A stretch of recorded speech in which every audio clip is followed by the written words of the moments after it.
Each time a man stands up for an ideal, or acts to improve the lot of others, or strikes out against injustice, he sends forth a tiny ripple of hope, and crossing each other from a million different centers of energy and daring, those ripples build a current which can sweep down the mightiest walls of oppression and resistance.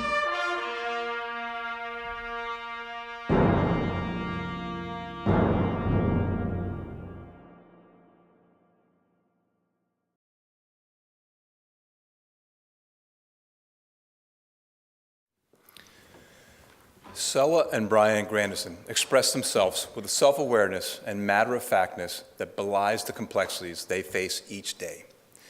This dynamic New Jersey couple provides a nurturing, loving home for 4 individuals with severe developmental disabilities and mental health challenges. 3 are children. The 4th has been with them since he was a child. "Kids don't bother me. Silly adults bother me," quipped Selma, who was a full-time emergency room nurse. "Some people like animals. I'd rather deal with kids," confessed Brian. "Everyone deserves to be loved," they both said virtually at the same time.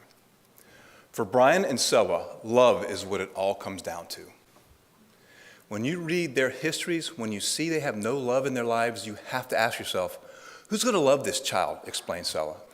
The Grandisons, that's who. They have parented dozens of children throughout their 2+ decades as mentors, even while raising 3 of their own. But the Grandisons don't stop at fostering, they adopt.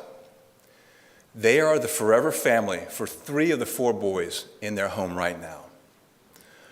"From the day he walked in the door, we knew he would stay," said Selwa of Jaden, her 8-year-old. He knew too.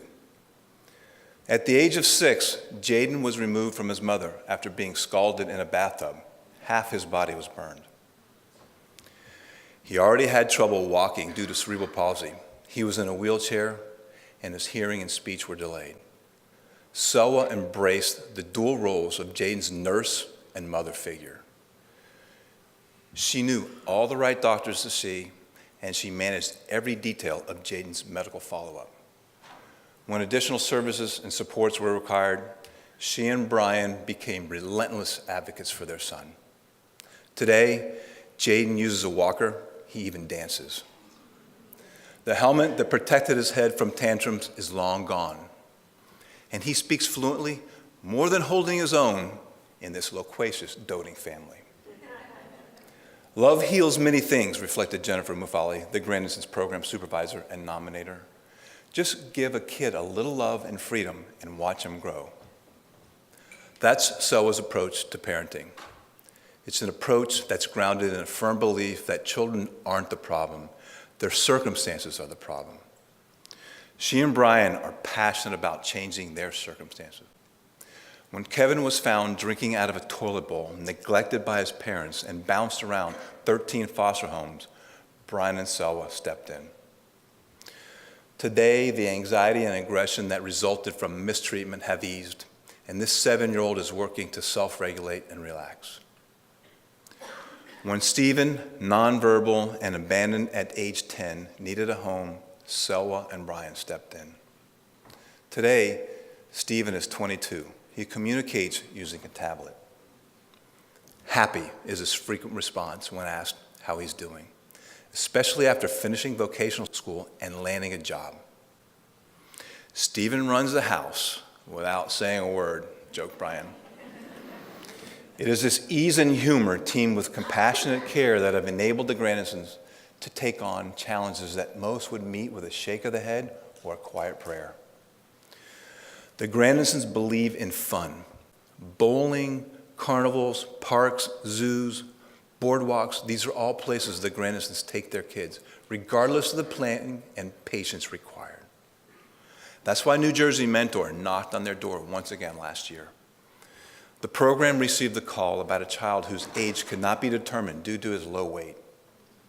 His parents were using and selling drugs in their home. The boy rarely ate. Selwa's nursing and parenting instincts kicked in. Today, this 5-year-old sits at the family dinner, eats solid food, and continues to add weight to his tiny frame. Committed to shared parenting and reunification, Brian and Selwa are hopeful that Chris can one day return to a healthy version of his birth family. Until then, he is home with them. Selwa and Brian, for opening your hearts and homes to children in need, for your expansive definition of family and your boundless capacity to love, and for your committing your lives to young bodies with spirits broken by human tragedy, I am proud to present you with the Ripple of Hope Award.